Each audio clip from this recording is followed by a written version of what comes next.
Scams targeting the elderly? Huh? That's just awful. I sighed as I watched the morning news before heading to work. What's got you sighing? My mother-in-law Kate handed me a cup of coffee with a smile. Well, it's hard not to sigh when you hear about stuff like this.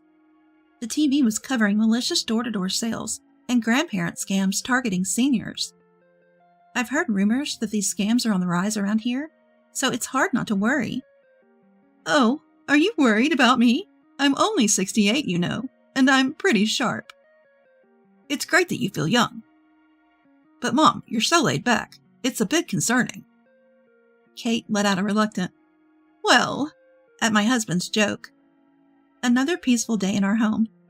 I took a sip of my coffee with a wry smile. My name is Ellie. I'm 28. I've been married for 3 years. We moved in with my in-laws, Kate included, after my father-in-law passed away 2 years ago. I currently work at a part-time job at a local supermarket. I'm worried about leaving Mom alone in the house. Would you consider moving in with us, please? I was hesitant when my husband first asked me to move in, especially since I didn't know Kate very well at the time. But living with her has been great. She's kind and treats me like her own daughter. Plus, she's been a huge help around the house, which has been a lifesaver. We spend our time after work and on days off cooking together, and I've learned some cleaning tips from her. I've come to really love Kate. One day while working my usual part-time job, I started to feel unwell. I felt sluggish, maybe a bit feverish. My manager noticed and said, Ellie, you look pale. You can leave early today if you need to. Are you okay? I wonder if I caught a cold. Feeling guilty, I decided to take her up on the offer. I pushed my bike along as I headed home. Kate will be surprised to see me home at this hour. If I tell her I left work early because I'm not feeling well, she'll worry. I can easily imagine Kate fussing over me. She's a really kind person. A bit naive and overly trusting, but that's what makes her endearing. Huh? Do we have a guest? I tilted my head at the unfamiliar car parked in front of our house. If there's a guest, I'll enter quietly. I opened the front door and froze. There was a handsome man in a suit, chatting and laughing with Kate. Spread out in front of them were pamphlets and some mysterious equipment. The news from this morning flashed through my mind. The man stood up and offered me a business card with a bright smile. His name and company were printed on it, but there was no address or phone number. As I examined the card, Kate filled me in. He's apparently a sales rep from a kitchen appliance company, offering free equipment checks in the area. Is this one of those inspection scams? Kate initially told him to leave, but she must have been swayed by his pitch, and that's when I came home. We don't need any services for our kitchen appliances, so please leave, I told the sales rep firmly. For a moment, his eyes narrowed, but then he flashed a bright smile, showing his white teeth. Ha ha ha! Your granddaughter sure is responsible. You must feel relieved, right? The salesman smoothly deflected my words and spoke to Kate. She's not my granddaughter. She's my daughter-in-law. Perhaps charmed by the salesman's good looks, Kate's voice seemed brighter than usual. Ah, my mistake. It's nice to have someone who worries about you. Some salespeople won't leave until you buy something, you know. It's a dangerous world out there, so your concern is valid. Now, let me show you our state-of-the-art equipment for checking your kitchen appliances. Switching between a deliberately scary tone and a cheerful one, the salesman kept talking non-stop. As he suddenly implied that he wasn't a scammer and tried to transition to the check, I interrupted. We said we don't need a check, right? Kate tried to calm me down. Ellie, I'll make some coffee. Could you bring the pot? It's a free check, so why not?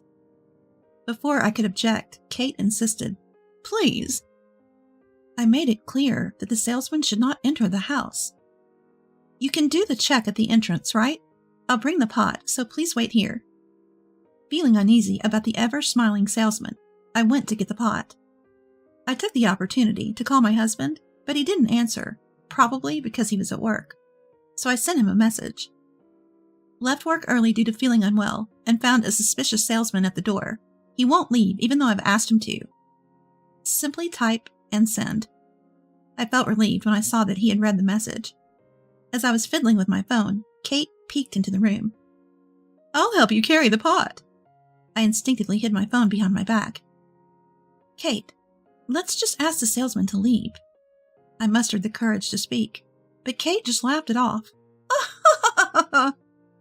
Feeling frustrated, I carried the pot to the entrance as Kate had asked.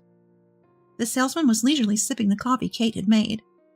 "Let's proceed with the check." He took out his equipment and began checking the pot. After a moment, he said, "This won't do." "Is our pot really that bad?" Kate sounded concerned. The salesman shook his head sadly. "This pot contains harmful substances. You could get sick using it." "That can't be." Before I could finish, the salesman smirked. "Many cheap pots are like this. You might have kids someday. You can't use this kind of pot for your family. It's concerning." His exaggerated, sad expression and biased words confused Kate. He's using our family's health to manipulate us. I frowned in anger, but he continued. "Don't worry. Our new pots eliminate these concerns. They're made with the latest technology, so you can cook delicious and healthy meals." He smoothly opened a pamphlet without letting me interrupt. He pointed at a certain product and held it up as if to signal a final blow. "For example, this usually costs $11,000 each. But if you buy 2 now, it's $7,000 each. What a deal!" "What?" Kate and I exclaimed in disbelief. $14,000 for 2 pots? This is going south fast. I forcefully interrupted him. "Thank you for the explanation, but we won't be buying anything. The check is done, so please leave." For a moment, our eyes met, and a chill ran down my spine. His eyes felt eerily cold, despite his smiling face. I've heard of salespeople becoming aggressive when they can't make a sale. There's still no reply from my husband. I have to find an opening to call the police. Just as I was thinking this, Kate spoke up with a smile. "It's a really good product. I'll buy 2. Please come in." "Kate, I disagree. And if we spend that much money, my husband will be furious with me." I knew that Kate had a safe in her room with some cash in it. I hoped she would reconsider when I mentioned her son, but she said, "You can't put a price on family health. Besides, he approached me with this offer, so it's my decision to make." I was at a loss for words at Kate's seriousness. "In that case, I'll have exactly 2 items in my car. I'll go get them." The salesman happily left through the front door. When he returned, he showed us the pots. They looked fancy, but seemed no different from regular pots.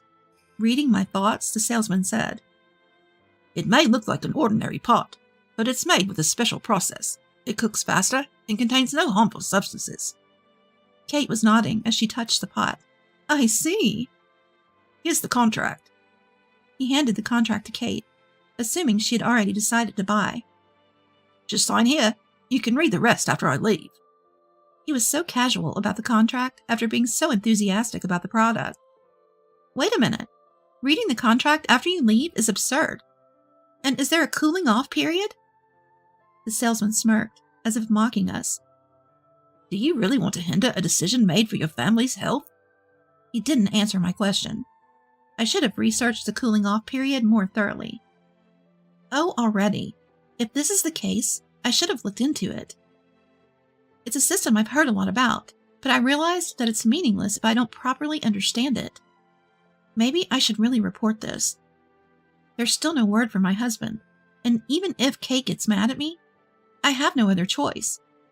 As I was thinking this, Kate spoke. "It's funny. I never said I decided to buy. I said I'd buy it if it's really good." Her usual smile was gone, and she was staring sharply at the salesman. "What?" The salesman was stunned. "Kate, I thought you were all set to buy." "Ah!" Kate laughed her usual laugh. Then she turned to the salesman. "Who do you think I am? My family has run a pawn shop in this town for generations. I worked there for a while, even after I got married. I developed an eye for quality. People around here know I'm a good appraiser, but this pot doesn't even need an appraisal." She pushed the pot towards the salesman. "This pot is barely worth $100. I bet everyone who bought this was fooled by your looks and smooth talk." I had heard that Kate's family owned a pawn shop in town, but I couldn't imagine her as an appraiser, given her usual gentle demeanor. I was recalling vague memories. Kate continued. I heard rumors about handsome, unscrupulous salesmen selling pots around here. I thought it might be you. The salesman angrily interrupted. What are you saying? Are you calling me a scammer? He was furious, and I instinctively moved to shield Kate. Just then, the front door opened. I'm home. My husband appeared in the living room. I got off work early today. Is this the kitchenware salesman? I nodded, and the salesman awkwardly handed my husband his business card. Here you go. What's this? Your business card only has the company name and your name. Shouldn't it also have the company's address and contact information? How can we get in touch if there's an issue with the purchase? My husband's question was met with a vague nod from the salesman. His earlier confidence seemed to have vanished. He claims our current pots could be harmful and make us sick. That's why he started pushing these $7,000 pots on Kate. My husband shot the salesman a stern look. The salesman's smile tightened and sweat appeared on his forehead. He dodged the question about a cooling-off period and tried to get us to sign the contract without reading it. It's all very suspicious. This has to be a scam. As I laid out my concerns, the salesman interrupted. Fine. Since you're not buying, I'll take my leave. He stood up, leaving the spread-out contract, brochures, and even the pots, and bolted for the door. Wait! I shouted, but my husband reassured me with a smile. What's going on here? We heard the salesman's panicked voice from a distance. As we approached the door, we saw police officers blocking his way. I consulted the police when I left work. They met up with me and came here. I wasn't sure if it was a scam when I got Ellie's message, but if he won't leave when asked, that's a problem, especially with recent scam rumors. I nodded, understanding the situation. I later learned that it's crucial to explicitly ask someone to leave. If they don't, it becomes a criminal offense. I was just offering a free pot check. Then I recommended our product out of goodwill, and nobody told me to leave. The man shouted as he was restrained by the police. Is that your car parked outside? The make and license plate match the information from victims. Let's talk at the station. One of the officers said, and the salesman's shoulders slumped in defeat. I handed over the business card, contract, and pots as evidence, along with the recorded conversation on my phone. Damn, I thought I could easily scam some naive seniors and timid women. The salesman raised his voice as he was pushed into the patrol car. I'm sure I'll stare at the dealer. Don't you have loved ones? They'd be heartbroken. Exploiting people's fears to sell overpriced items is shameful. He clenched his lips and looked down. I'm sure he has someone important to him, but it's his fault. The police took him away. Kate had also heard rumors about scams in the area. When the man claimed to be a salesman, she suspected him. I came home while she was considering contacting the police. And that's how we got here. My husband sighs. Mom could have been in danger, and who knows what could have happened to Ellie. I smiled to comfort the regretful Kate. But we're safe, and that's what matters. I was really worried. I'm sorry for making you worry. Kate apologized. I felt relieved and suddenly sat down exhausted. I had left my part-time job early due to feeling unwell. Supported by my husband, I stood up, and we all laughed together.